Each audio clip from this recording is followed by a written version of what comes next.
बघूयात पंतप्रधान नरेंद्र मोदी यांनी आज ख्रिसमसच्या निमित्ताने आपण जर पाहिलं तर नवी दिल्लीमध्ये चर्चला भेट दिली। यावेळी त्यांनी सगळ्यांना नाताळच्या शुभेच्छा देखील देऊ केलेल्या आहेत।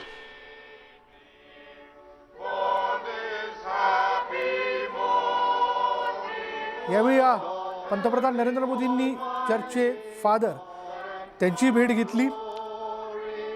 एक शांती संदेश जो आहे तो यावेळी चर्चच्या फादरकडून देण्यात आला आणि या प्रार्थनेत देशाचे पंतप्रधान नरेंद्र मोदी ही सहभागी झाले होते।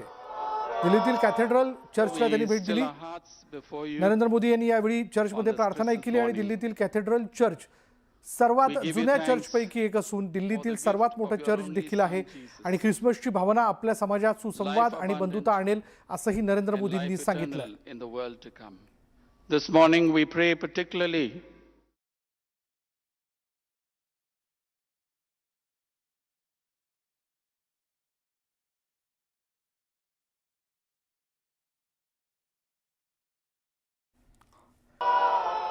यावेळी उपस्थित सगळ्यांच्या बरोबरीने पंतप्रधान नरेंद्र मोदी ख्रिसमसच्या प्रार्थनेत सहभागी झाले होते।